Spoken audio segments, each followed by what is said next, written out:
Hello friends, welcome to study with Khushi. मैं खुशी देवांगन संविधान के क्विक रिवीजन में आप सबका स्वागत करती हूँ। आज का हमारा टॉपिक है भाग 18 आपातकालीन उपबंध, जिसमें हम राष्ट्रीय आपातकाल, राष्ट्रपति शासन और वित्तीय आपातकाल के बारे में पढ़ेंगे। इससे पहले हमने संविधान के बहुत सारे महत्वपूर्ण टॉपिक कवर कर लिए हैं, जो आपको प्लेलिस्ट में जाकर देखने से मिल जाएगा।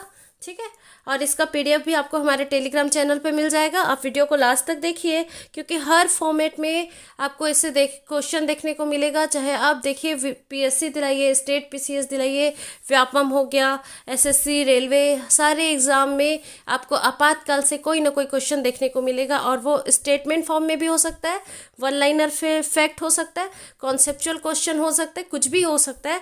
तो आप अगर ये वीडियो लास्ट तक देखेंगे तो आपको किसी भी फॉर्मेट में कोई भी प्रॉब्लम नहीं आएगी। आपको बस इतना ही करना है कि आप वीडियो को एकदम लास्ट तक देखिए, ध्यान से सुनिए, और जितने भी आपके पास एमसीक्यूज क्वेश्चन होंगे, प्रीवियस ईयर के क्वेश्चन होंगे, आपको उसको सॉल्व करना है। ठीक है, अगर कहीं पे कोई डाउट आ जाता है तो आप कमेंट बॉक्स में मुझसे पूछ सकते हैं। चलिए वीडियो स्टार्ट करते हैं। तो सबसे पहले तो फैक्ट आपको ये याद रखना है कि हम क्या पढ़ रहे हैं, राष्ट्रीय आपातकाल।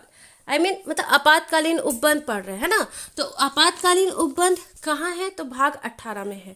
आपको याद रखना है कौन से भाग में है, 18 में है, और अनुच्छेद 352 से 360 में है। ठीक है, भाग 18 में है, अनुच्छेद 352 से 360 में है, जर्मनी के संविधान से लिया गया है। ठीक है, कहाँ से लिया गया है, तो जर्मनी के संविधान से लिया गया है। और हमारे जो संविधान में तीन प्रकार के आपातों का उल्लेख है। ठीक है, तीन प्रकार के आपात, एक है राष्ट्रीय आपात, राष्ट्रपति शासन, इसी को बोलते हैं राज्य आपात। ठीक है, और वित्तीय आपात। तो आपको तीन प्रकार के आपात देखने को मिलेंगे। एक है राष्ट्रीय आपात, दूसरा है राष्ट्रपति शासन यानी राज्य आपात। ठीक है, और वित्तीय आपात। तो आपको ये तो जो फैक्ट मैंने आपको बताया, ये आपको अच्छे से पता होना ही चाहिए। ठीक है, और मोस्ट इंपॉर्टेंट याद रखेंगे कि जर्मनी से लिया गया है, भाग 18 में है, अनुच्छेद 352 से 360 में है। जो राष्ट्रीय आपात है आपका 352 में है, राष्ट्रपति शासन जो राज्य आपात बोला मैंने वो 356 में है, और वित्तीय आपात 360 में है। ठीक है, याद रखिएगा, राष्ट्रीय आपात 352, राष्ट्रपति शासन 356 और वित्तीय आपात 360। ठीक है, और इसमें क्या क्या डिफरेंस है, क्या चीज़ें होती है, कैसे लागू होता है, क्या प्रभावी होता है, ये सारी चीज़ें हम आगे डील करेंगे। तो आपको पहले तो इतनी चीज़ें याद रखनी है। ठीक है, फिर ++4 करना है, +4 है ना, 352 +4 356 +4 360 है ना। तो चलिए आगे देखते हैं।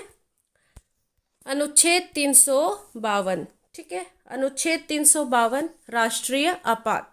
क्या होता है राष्ट्रीय आपात?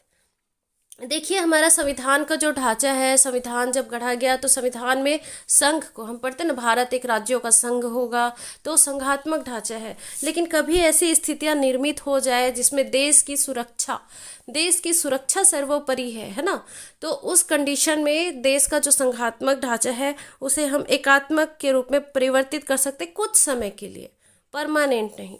जब तक इमरजेंसी है, नेशनल इमरजेंसी है, तब तक जो संघात्मक ढांचा है वो एकात्मक, यानी संघ में पूरी सत्ता है वो केंद्रित हो जाती है, शक्ति केंद्रित हो जाती है संघ में। ठीक है, तो उस कंडीशन में राष्ट्रीय आपातकाल लगता है। राष्ट्रीय आपातकाल में जो भारत का संघात्मक ढांचा है वो एकात्मक हो जाता है। ठीक है, तो आपको याद रखना है। अब वो क्यों होता है, किस कारण से होता है, अभी मैं बताती हूँ आपको। सबसे पहले तो राष्ट्रीय आपातकाल की घोषणा कौन करता है, राष्ट्रपति। ठीक है, उद्घोषणा कौन करेगा, राष्ट्रपति। कारण क्या होगा, कारण है युद्ध, बाह्य आक्रमण और सशस्त्र विद्रोह। ठीक है, अगर मान लो भारत और किसी अन्य देश के बीच क्या हो गया है, युद्ध हो गया। ठीक है, या किसी देश ने मतलब हमारे ऊपर आक्रमण कर दिया है, हम डिफेंस करने के मोड में, मतलब हम डिफेंस कर रहे हैं। ठीक है, किसी ने आक्रमण कर दिया है, या हमारा देश किसी अन्य देश के साथ युद्ध कर रहा है। ठीक है, तो ऐसे कंडीशन में राष्ट्रीय आपातकाल की घोषणा हो सकती है। एक सशस्त्र विद्रोह, यानी सैनिकों ने जो भी सशस्त्र क्या कर दिया, विद्रोह कर दिया है। ठीक है, तो इस कंडीशन में राष्ट्रीय आपातकाल लग सकता है। घोषणा कौन कर रहा है, राष्ट्रपति। अब ये कहाँ लगेगा, ठीक है, राष्ट्रीय आपातकाल कहाँ लग सकता है, तो संविधान में बताया गया है कि या तो पूरे भारत में लग सकता है, ठीक है, राष्ट्रीय आपातकाल या तो पूरे भारत में लग सकता है या फिर उसके किसी क्षेत्र में लग सकता है, पर्टिकुलर एरिया में लग रहा है। जैसे कि मान लो नॉर्थ ईस्ट का एरिया है तो उस एरिया में ही आपातकाल की ज़रूरत है, तो हम साउथ को क्यों आपातकाल में लेंगे, है ना। तो एक पर्टिकुलर एरिया में लग सकता है या फिर पूरे भारत में लग सकता है स्थिति के अकॉर्डिंग, ठीक है। फिर आपको एक चीज़ और याद रखना है कि जो मैंने यहाँ लिखा है सशस्त्र विद्रोह, ठीक है, सशस्त्र विद्रोह पहले यहाँ नहीं था, मूल संविधान में आंतरिक अशांति था, है ना, तो उसको रिप्लेस किया गया 44 अमेंडमेंट में, ठीक है, ठीक है। तो अभी आपको और एक चीज़ याद रखनी है कि 44 अमेंडमेंट जो था, संविधान संशोधन 44 1978 में हुआ था, ठीक है। इसके तहत यह स्पष्ट किया गया कि राष्ट्रपति ऐसी उद्घोषणा केवल तभी कर सकता है जब संघ का मंत्रिमंडल, जो कैबिनेट है ना, वो लिखित में सूचना दे, ठीक है। राष्ट्रपति तो घोषणा कर रहा है, लेकिन जब तक उसको कैबिनेट जो है लिखित में सूचना नहीं देगा तब तक वह उद्घोषणा नहीं करेगा, ठीक है। मूल संविधान में आपात की उद्घोषणा का आधार युद्ध, बाह्याक्रमण और आंतरिक अशांति था, मैंने बताया ना आंतरिक अशांति था, लेकिन 44वां संविधान संशोधन हुआ, इसके आधार पर आंतरिक अशांति को हटा दिया गया और उसके जगह पे सशस्त्र विद्रोह को आधार बनाया गया, ठीक है। जैसे मैंने बताया कि राष्ट्रपति क्या कर रहे हैं, राष्ट्रीय आपातकाल की घोषणा कर रहा है, ठीक है, कब, जब कैबिनेट उसको लिखित में सूचना दे रही है, ठीक है। तो क्या क्या कारण में कर रहा है, युद्ध, बाह्य आक्रमण और सशस्त्र विद्रोह। लेकिन ये जो सशस्त्र विद्रोह था, इससे पहले आंतरिक अशांति वर्ड यूज होता था, ठीक है, आंतरिक अशांति, तो उसको रिप्लेस किया गया कब, 44 अमेंडमेंट 1978 में, ठीक है। और उसके जगह पे क्या लाया गया, सशस्त्र विद्रोह। क्यों, क्योंकि ये बहुत बड़ा टॉपिक है जिसको इसमें डील नहीं किया जा सकता, लेकिन मैं बता दूं कि इंदिरा गांधी ने 1975 में आंतरिक अशांति के आधार पर इमरजेंसी लगाई थी, ठीक है। उस समय बहुत उसकी आलोचना हुई थी, उस समय जो है ऐसा लग रहा था कि तानाशाही सरकार चलाना चाहते हैं वो, है ना।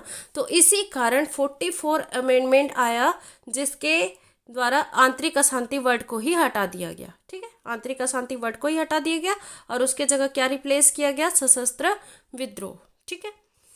तो आगे देखते हैं कि मान लो राष्ट्रीय आपातकाल कहीं लगता है तो उसके लिए समय सीमा क्या होगी, अवधि क्या होगी, कितने समय के लिए लगेगा इमरजेंसी।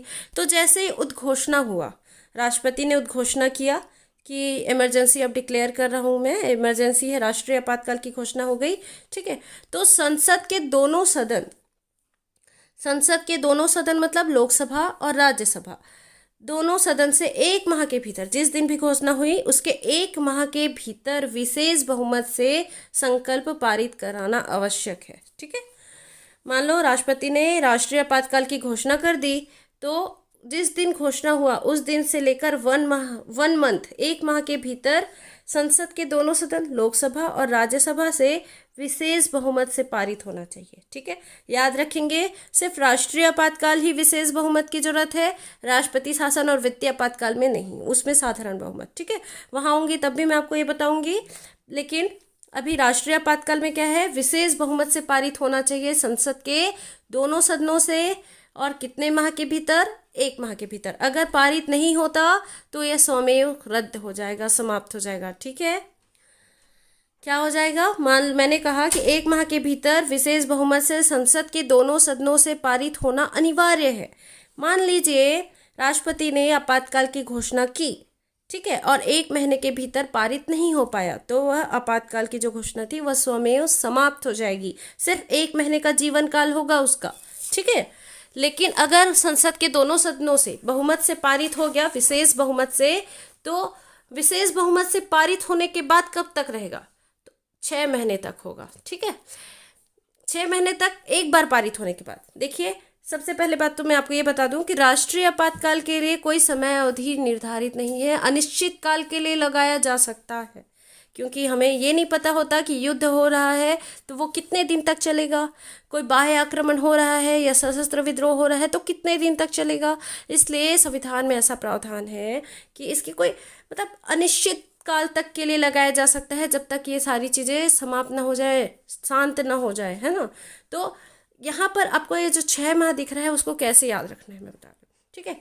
जैसे 1 माह के भीतर अनुमोदन हो गया तो कितने माह तक बना हो सकता है, पारित किए जाने की तिथि से 6 माह तक ये वैलिड है। फिर आपको आगे इसको एक्सटेंड करना है, 6 महीने में शांत नहीं हुआ अनिश्चित काल तक हमको करना है, लेकिन हर बार 6 महीने के अंदर, हर बार 6 महीने में इसको क्या करवाना है, विशेष बहुमत से पारित करवाते जाना है।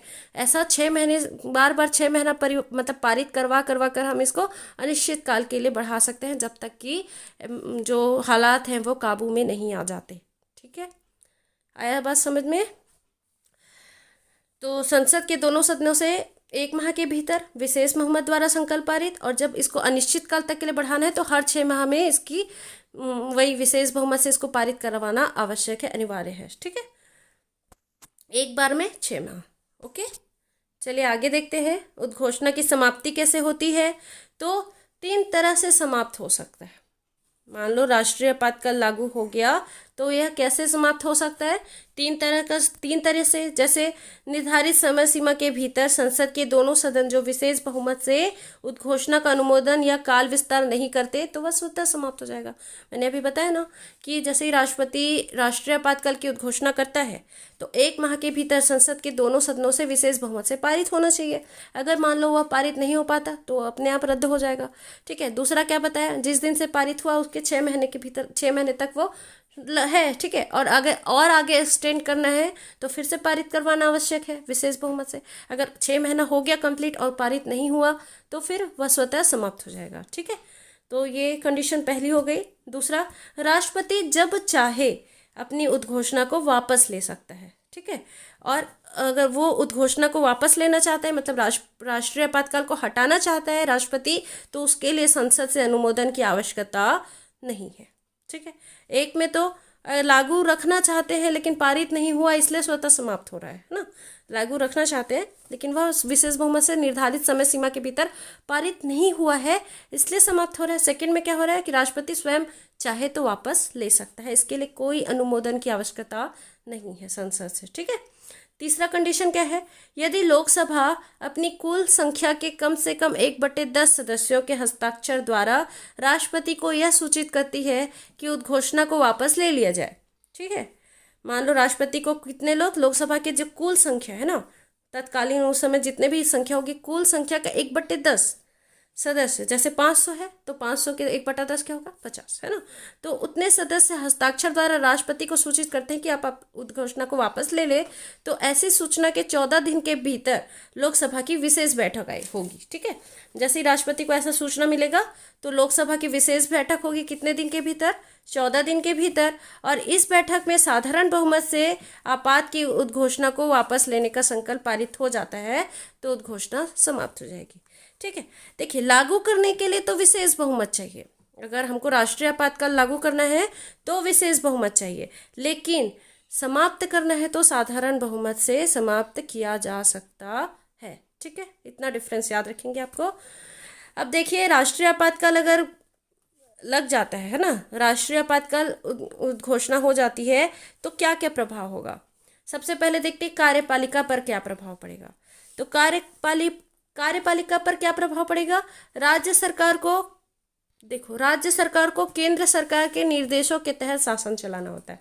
देखिए, अगर मान लो भारत में राष्ट्रीय आपातकाल लगा है, नेशनल इमरजेंसी लगा है, तो राज्य की जो सरकारें हैं वह निलंबित नहीं होगी, वो कार्य करेंगी, ठीक है। निलंबित नहीं होंगी, कार्य करेंगी, लेकिन किसके अधीन, किसके निर्देशों के अनुसार, केंद्र सरकार के निर्देशों के तहत, ठीक है।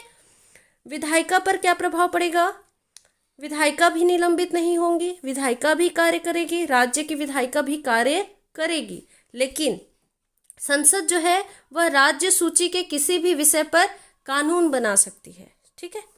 राज्य सूची के विषय पर जनरली राज्य कानून बनाता है ना, लेकिन नेशनल इमरजेंसी लगा है तो विधायिका तो काम करेगी, लेकिन राज्य जो संसद है वह राज्य सूची के विषय पर भी कानून बना सकती है। और नेशनल इमरजेंसी के टाइम पे देखो, राज्य में जो अध्यादेश जारी करता है वो कौन करता है, राज्यपाल, लेकिन नेशनल इमरजेंसी के टाइम पे राष्ट्रपति राज्य सूची के किसी भी विषय पर अध्यादेश जारी कर सकता है, ठीक है। आपको ये सब याद रखने हैं। वित्तीय विवरण पर क्या प्रभाव पड़ेगा? देखिए, राष्ट्रपति केंद्र और राज्य के मध्य जो राजस्व का वितरण होता है ना, उसके उपबंध में संशोधन कर सकता है। ठीक है, यह संशोधन उस वित्तीय वर्ष के अंत तक जारी रहेगा जिसमें आपात की उद्घोषणा समाप्त होती है। जिस फाइनेंशियल ईयर में आपात की उद्घोषणा समाप्त होगी, उस फाइनेंशियल ईयर के लास्ट तक यह वित्तीय विवरण पर जो प्रभाव है वो बना रहेगा। ठीक है, लोकसभा और विधानसभाओं के कार्यकाल पर क्या प्रभाव पड़ेगा? हमेशा ऐसा एग्जाम में पूछा जाता है, मोस्ट इंपॉर्टेंट, कि अगर राष्ट्रीय आपातकाल है तो लोकसभा और विधानसभा के कार्यकाल पर क्या प्रभाव पड़ेगा। तो जो देखिए, अगर राष्ट्रीय आपातकाल चल रहा है देश में, सबका ध्यान युद्ध की तरफ है, डिफेंस की तरफ है, सशस्त्र विद्रोह हो गया है, कंडीशन ही नहीं है कि उस समय चुनाव कराया जा सके, है ना, चुनाव कराया जा सके, तो क्या, क्योंकि चुनाव एक बहुत लंबी प्रक्रिया है, खर्चीली प्रक्रिया है ना, उसके लिए भी अलग से एक फोकस करना होता है ना। तो फिर इस कंडीशन में क्या होगा कि मान लीजिए लोकसभा का 5 साल का कार्यकाल था, वह अब समाप्त होने को है और इधर नेशनल इमरजेंसी लगी है, तो एक बार में अधिकतम 1 वर्ष के लिए बढ़ाया जा सकता है। और जब तक जो राष्ट्रीय आपातकाल हट नहीं जाता, आप हर बार अनुमोदन कर करके 1 साल के लिए बढ़ा सकते हैं। तो मैक्सिमम कितने वर्ष के लिए? 1 वर्ष के लिए। ठीक है, तो लोकसभा और विधानसभा का कार्यकाल, जहां भी चुनाव होने हैं ना, लोकसभा और विधानसभा का कार्यकाल क्या होगा? 1 वर्ष के लिए, अधिकतम 1 वर्ष के लिए बढ़ाया जा सकता है। आगे भी बढ़ेगा अगर राष्ट्रीय आपातकाल खत्म नहीं हुआ है और चुनाव कराने के कंडीशन में नहीं है। अब यहाँ पे आपको एक चीज़ और याद रखनी है कि कितना दिन के लिए बढ़ाया जा रहा है, बोला मैंने, 1 वर्ष के लिए। ठीक है, अब जैसे ही नेशनल इमरजेंसी समाप्त होती है, तो जिस दिन समाप्त हुई उसके 6 महीने के भीतर चुनाव कराना आवश्यक है। ठीक है, जो लोकसभा का कार्यकाल बढ़ा हुआ था, जैसे ही इमरजेंसी समाप्त हुई 6 माह के पश्चात उसका कार्यकाल समाप्त हो जाएगा। ठीक है, तो आपको इतना चीज़ याद रखना है। मूल अधिकारों पर क्या प्रभाव पड़ता है? तो मैंने आपको बताया था कि जैसे ही राष्ट्रीय आपातकाल की घोषणा करता है कौन? राष्ट्रपति। तो राष्ट्रीय आपातकाल में जब युद्ध के आधार पर हुआ है ना, बाह्य युद्ध जो हो रहा है उसके आधार पर राष्ट्रीय आपातकाल लगा है, तो अनुच्छेद 19 जो है स्वतः निलंबित हो जाता है। ठीक है, अनुच्छेद 358 के अनुसार जो आपातकाल के दौरान अनुच्छेद 19 जो है स्वतः निलंबित हो जाता है, अपने आप निलंबित हो जाता है। मैंने मौलिक अधिकार वाले चैप्टर में भी इसको अच्छे से आपको बताया था। ठीक है, और अनुच्छेद 359 के तहत बाकी जो बचते ना, 20 और 21 को छोड़कर, अनुच्छेद 20 और 21 को छोड़कर अन्य जो आपके मौलिक अधिकार बचते हैं उनका निलंबन कर सकता है कौन? राष्ट्रपति के आदेश के द्वारा। ठीक है, तो आपको यहाँ ये याद रखना है कि कौन से अनुच्छेद में जो मौलिक अधिकार है, कौन से मौलिक अधिकार कभी निलंबित नहीं होते? तो अनुच्छेद 20 और अनुच्छेद 21। ठीक है, किसी भी कंडीशन में निलंबित नहीं होंगे, क्योंकि जीवन जीने का अधिकार है आपके पास, है ना, और एक अपराध के लिए आपको दोबारा सजा नहीं दी जा सकती, चाहे कितनी भी इमरजेंसी क्यों ना हो। ठीक है, तो आपको 20 और 21 को छोड़कर सभी निलंबित हो जाते हैं। 19 का स्वतः निलंबन हो जाता है और अन्य का राष्ट्रपति के आदेश के बाद। ठीक है, तो इतने प्रभाव आपको याद रखने हैं। अब देखते हैं राष्ट्रीय आपातकाल कब कब लगा। ठीक है, तो राष्ट्रीय आपातकाल कब लगा? एक तो सबसे पहला लगा था 1962 में, जब भारत और चीन का युद्ध हो रहा था। ठीक है, भारत और चीन का युद्ध हो रहा था, तो 1962 में राष्ट्रीय आपातकाल लगा, और इसी दौरान 1965 में फिर भारत और पाकिस्तान का भी युद्ध हुआ। लेकिन उस समय क्या हुआ था कि जो 62 से राष्ट्रीय आपातकाल लगा हुआ था वह 68 तक चल ही रहा था, है ना, उस समय प्रभाव में ही था, इसलिए अलग से भारत पाकिस्तान के लिए राष्ट्रीय आपातकाल की घोषणा नहीं हुई। ठीक है, तो पहला आपातकाल कब लगा? 1962 में, भारत चीन युद्ध के समय। ठीक है, फिर दूसरी बार भारत पाकिस्तान युद्ध के समय 1971 में। ठीक है, भारत पाकिस्तान युद्ध के समय 1971 में, और 1975 में कब? आंतरिक अशांति के आधार पर। इसी के कारण ही 44वां संविधान संशोधन हुआ था, है ना, क्योंकि इंदिरा गांधी जी ने 1975 में आंतरिक अशांति को आधार बताकर इमरजेंसी लगा दी थी, जो बहुत विवादास्पद भी रही। और उसके लिए इस लेक्चर में तो मैं डील नहीं कर पाऊंगी, क्योंकि ये लेक्चर ऑलरेडी बहुत लंबा हो चुका है और आगे भी हमको बहुत सारे टॉपिक डील करने हैं।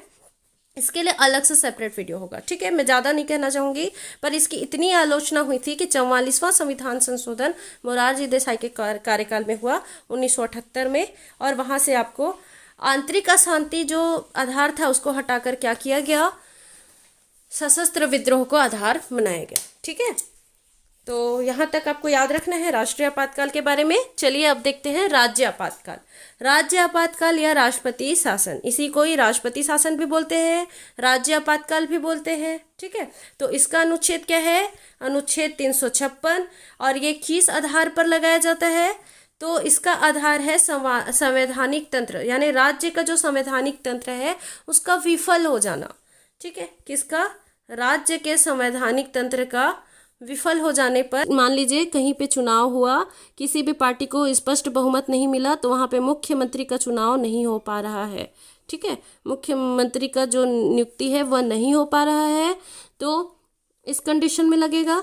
सेकंड, अगर राज्य का संवैधानिक तंत्र क्या हो गया है, विफल हो गया है, तो लगेगा। या फिर राज्य सरकार केंद्र सरकार के आदेशों का पालन नहीं कर पा रही है, उल्लंघन कर रही है, अवहेलना कर रही है, बार बार ऐसा कर रही है, तो उस कंडीशन में भी राष्ट्रपति शासन लगेगा, ठीक है। कि कैसे लगेगा, कैसे लगेगा, तो राज्यपाल से सलाह करके, राज्यपाल इसको क्या करेगा, सिफारिश करेगा राष्ट्रपति से, है ना। अब देखिए इसकी अवधि क्या होगी, कितने दिन के अंदर अनुमोदन करवाना अनिवार्य है, उसके बारे में बताती हूँ मैं आपको। जैसे ही उद्घोषणा होगा, राष्ट्रपति ने राष्ट्रपति शासन की उद्घोषणा की, कि कौन करेगा, राष्ट्रपति ही करेगा, ठीक है। कौन करेगा, राष्ट्रपति ही करेगा। और उद्घोषणा के 2 माह के भीतर, ठीक है, जिस दिन भी उद्घोषणा हुई उसके 2 माह के भीतर संसद से अनुमोदन अनिवार्य है, ठीक है। मैंने वहां बताया था आपको 1 माह के भीतर था राष्ट्रीय आपातकाल में, लेकिन यहाँ 2 माह, और साधारण बहुमत से। कैसे, साधारण बहुमत से, ठीक है। 2 माह के भीतर संसद से अनुमोदन अनिवार्य, साधारण बहुमत से। और जैसे ही उद्घोषणा हुई, है ना, साधारण बहुमत से पारित हो गया, तो उस दिन से 6 माह की अवधि तक वैध रहेगा, ठीक है। राष्ट्रपति शासन 6 माह की अवधि के लिए वैलिड रहेगा, और इसके लिए मैक्सिमम समय सीमा निर्धारित की गई है, अधिकतम 3 वर्ष तक ही हो सकता है किसी राज्य में, मैक्सिमम 3 वर्ष तक, लेकिन कंटिन्यू 3 वर्ष नहीं होगा। हर बार 6 महीना में अनुमोदन करवाना अनिवार्य होगा। एक साथ कंटिन्यू 3 साल के लिए लगा दिए, ऐसा नहीं है। हर 6 महीना में इसका अनुमोदन अनिवार्य है, संसद से होगा, दोनों सदनों से होगा, साधारण बहुमत से होगा, ठीक है। और उद्घोषणा के 2 माह के भीतर अनुमोदन करवाना है, यहाँ पे ये याद रखेंगे, ठीक है। चलिए आगे देखते हैं, उद्घोषणा को वापस लेना। अब जैसे वहाँ पे मैंने बताया कि उद्घोषणा कैसे समाप्त होगी, या राष्ट्रीय आपात कैसे समाप्त होगा, वैसे ही राष्ट्रपति शासन कैसे हो सकता है। तो राष्ट्रपति जब भी चाहे किसी भी पश्चातवर्ती उद्घोषणा द्वारा मूल उद्घोषणा को वापस ले सकता है, मतलब बाद में कभी भी वह अपना जारी कर सकता है कि मैं अब यहाँ से राष्ट्रपति शासन हटा रहा हूँ, ठीक है। ऐसा करने के लिए संसद के अनुमोदन की आवश्यकता नहीं है। लागू करने के लिए है ना, अगर राष्ट्रपति शासन लागू करना है तो उसके लिए साधारण बहुमत से पारित करवाना आवश्यक है, लेकिन अगर वापस लेना है तो कोई अनुमोदन की आवश्यकता नहीं है, पारित करवाने की आवश्यकता नहीं है, ठीक है। अब मान लीजिए उद्घोषणा हो गया, तो उद्घोषणा होने पर उस राज्य में क्या प्रभाव पड़ेगा, जिस भी राज्य में राष्ट्रपति शासन लगा है उस राज्य में क्या प्रभाव पड़ेगा। तो राज्य सरकार क्या हो जाता है, विघटित हो जाता है, ठीक है, निलंबित हो जाता है। राज्य सरकार जो है विघटित हो जाता है, निलंबित हो जाता है, मंत्री परिषद बर्खास्त हो जाती है, ठीक है। मतलब राज्य का जो राज्यपाल है राष्ट्रपति के नाम पर, मतलब राज्यपाल जो है शासन करता है राष्ट्रपति के नाम से, ठीक है। जैसे लिखा है, राष्ट्रपति के नाम पर राज्य सचिव की सहायता से अथवा राष्ट्रपति द्वारा नियुक्त किसी सलाहकार की सहायता से राज्य का शासन चलाता है कौन, राज्यपाल। तो जब राष्ट्रपति शासन लगता है तो वहाँ राज्यपाल का शासन होता है राष्ट्रपति के अंडर, ठीक है। संसद राज्य के विधेयक और बजट पारित करती है, क्योंकि राज्य की तो विधायिका ही वो हो गई ना, राज्य का जो मंत्रिपरिषद ही बर्खास्त हो गया है, तो जो विधेयक है, बजट है, वो कौन पारित करेगा, संसद करेगी, जहां राष्ट्रपति शासन लगा है, ठीक है। यदि संसद का सत्र नहीं चल रहा है तो राष्ट्रपति संबंधित राज्य के लिए अध्यादेश जारी कर सकता है। मैंने बताया ना, राष्ट्रपति शासन के समय में कौन कर सकता है देश जारी? राष्ट्रपति कर सकता है, अगर संसद का सत्र नहीं चल रहा है तो।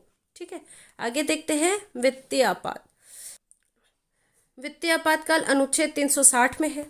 ठीक है, ये आपको याद रखना है, अनुच्छेद 360 में है। भारत या उसके किसी भी राज्य क्षेत्र के किसी भी भाग में लगाया जा सकता है। ठीक है, कहाँ लगाया जा सकता है? जैसे राष्ट्रपति शासन तो जिस राज्य का संवैधानिक तंत्र विफल हुआ है वहां लगाया जाएगा ना, और राष्ट्रीय आपात और ये वित्तीय आपात कहाँ लगेगा? भारत या उसके किसी भी राज्य क्षेत्र में लग सकता है। ठीक है, वित्तीय स्थायित्व या साख संकट में हो इसी आधार पर लग सकता है। ठीक है, वित्त से संबंधित है इसलिए वित्तीय आपातकाल लगेगा, है ना। वित्तीय स्थायित्व नहीं हो रहा है, साख संकट में है, तो इस कंडीशन में क्या होगा? वित्तीय आपातकाल लगेगा। अवधि क्या होगी इसकी? ठीक है, अनुमोदन और अवधि, तो इसको भी 2 माह तक ये वैलिड रहेगा, और 2 महीने के भीतर, मतलब जब भी इसकी उद्घोषणा हुई, राष्ट्रपति ने उद्घोषणा की, ठीक है, तो 2 महीने के भीतर संसद के दोनों सदनों से साधारण बहुमत से पारित करवाना है। ठीक है, राष्ट्रीय आपातकाल में 1 मंथ और राष्ट्रपति शासन और वित्तीय आपातकाल में 2 मंथ। ठीक है, 2 महीने के भीतर साधारण बहुमत से पारित करवाना है, और ये भी अनिश्चित काल तक लग सकता है। ठीक है, क्योंकि अनुच्छेद 360 में भी उद्घोषणा के लिए अधिकतम अवधि निर्धारित नहीं की गई है। कब तक हमें फाइनेंशियल प्रॉब्लम रहेगी हमें नहीं पता, है ना, तो ये भी अनिश्चित काल तक के लिए लग सकता है। ठीक है, चलिए आगे देखते हैं। अगर उद्घोषणा को वापस लेना है तो कैसे लेंगे? तो वित्तीय आपात के उद्घोषणा को किसी भी पश्चातवर्ती उद्घोषणा द्वारा वापस लिया जा सकता है। ठीक है, बाद में कभी भी घोषणा करके वित्तीय आपातकाल की उद्घोषणा को वापस लिया जा सकता है। इसके लिए संसद के अनुमोदन की कोई आवश्यकता नहीं। मैंने बताया लागू करने के लिए आवश्यकता है, वित्तीय आपातकाल लगाना है तो साधारण बहुमत की आवश्यकता है, लेकिन वापस लेना है तो आवश्यकता नहीं है। अभी तक भारत में एक बार भी इसका प्रयोग नहीं हुआ है। अभी तक एक बार भी भारत में क्या वित्तीय आपातकाल नहीं लगा है। राष्ट्रीय आपातकाल लगा है 3 बार। ठीक है, राष्ट्रपति शासन तो कई बार लग चुका है। ठीक है, वित्तीय आपातकाल एक बार भी नहीं लगा है, तो आपको इतना याद रखना है। ठीक है, अब आपको इससे और रिलेटेड क्या बताऊं मैं, इससे रिलेटेड चलिए मैं आपको एक बात बताती हूँ कि इसमें क्या प्रभाव पड़ता है। ठीक है, वित्तीय आपातकाल के समय क्या प्रभाव पड़ता है? तो राज्य सरकार पर कोई प्रभाव नहीं पड़ता। ठीक है, लेकिन सरकारी कर्मचारी के वेतन में कटौती हो सकती है। लोकसभा पर भी कोई प्रभाव नहीं पड़ता, कार्यकाल 5 वर्ष का ही होगा। ठीक है, मौलिक अधिकार में भी बस 20-21 को छोड़कर समस्त मौलिक अधिकार राष्ट्रपति की घोषणा के बाद निलंबित हो जाते हैं। ठीक है, तो आपका ये टास्क है कि हाल फिलहाल में जहाँ भी राष्ट्रपति शासन लगा होगा, ठीक है, तो उसको आपको मुझे कमेंट बॉक्स में बताना है कि हाल फिलहाल में, वर्तमान में, करंट में 1 से 2 वर्ष के भीतर कहाँ कहाँ पे राष्ट्रपति शासन लगा है। ठीक है, क्यों लगा है, और अब तक कुल कितनी बार राष्ट्रपति शासन लग चुका है, ये आपको कमेंट बॉक्स में मुझे बताना है। ठीक है, चलिए थोड़ा सा कंपैरिजन फॉर्म में देख लेते हैं कि क्या क्या पढ़ा हमने। ठीक है, तो आधार क्या होगा राष्ट्रीय आपात का और राज्य आपात का? राज्य आपात मतलब राष्ट्रपति शासन। ठीक है, तो उद्घोषणा का आधार राष्ट्रीय आपात का क्या होगा? युद्ध, बाह्य आक्रमण और सशस्त्र विद्रोह। ठीक है, राष्ट्रीय आपातकाल लग रहा है तो युद्ध, बाह्य आक्रमण और सशस्त्र विद्रोह, और राज्य आपातकाल लग रहा है तो संवैधानिक तंत्र, राज्य का संवैधानिक तंत्र का विफल हो जाना। ठीक है, इसकी अवधि क्या होगी? ठीक है, तो दोनों का कंपैरिजन देख रहे हैं। अवधि 1 माह के भीतर विशेष बहुमत से पारित। ठीक है, लेकिन राज्य आपातकाल में क्या है? 2 माह के भीतर साधारण बहुमत से। कैसे? साधारण बहुमत से। ठीक है, एक बार में अधिकतम 6 माह के लिए, और अधिकतम अवधि निर्धारित नहीं है। किसके लिए? राष्ट्रीय आपातकाल के लिए। मैंने बताया ना 6 माह में बार बार अनुमोदन करवाना है, लेकिन वो कभी तक भी लग सकता है, क्योंकि हमें नहीं पता है कि वो नेशनल इमरजेंसी की हमें ज़रूरत कब तक है, कब तक युद्ध चलेगा, कब तक बाह्य आक्रमण होता रहेगा, है ना। तो अधिकतम अवधि निर्धारित नहीं है। ठीक है, लेकिन राष्ट्रपति शासन के लिए, राज्य आपात के लिए अधिकतम है 3 वर्ष, और एक बार में सिर्फ 6 महीने के लिए। फिर 6 महीने बाद फिर अनुमोदन करा के मैक्सिमम 3 वर्ष तक ही लगा सकते हैं किसी राज्य में राष्ट्रपति शासन। ठीक है, अब मूल अधिकारों पर क्या प्रभाव पड़ता है? तो मैंने बताया था कि अनुच्छेद 19 स्वतः निलंबित हो जाता है, और 20-21 को छोड़कर अन्य का राष्ट्रपति आदेश से निलंबित कर देता है।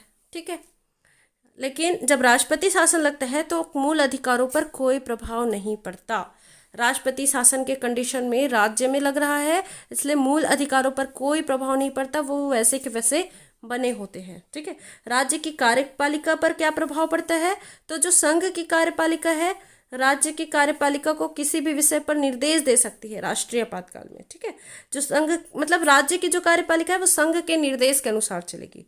एक लाइन में मैं कहूँ तो जो राज्य सरकार है वह केंद्र सरकार के निर्देश के अनुसार चलेगा राष्ट्रीय आपातकाल के समय, और राज्य आपातकाल यानी राष्ट्रपति शासन के समय तो राज्य का मंत्री परिषद ही बर्खास्त हो जाता है ना। कौन शासन करता है, राज्यपाल राष्ट्रपति के अधीन, है ना। ठीक है।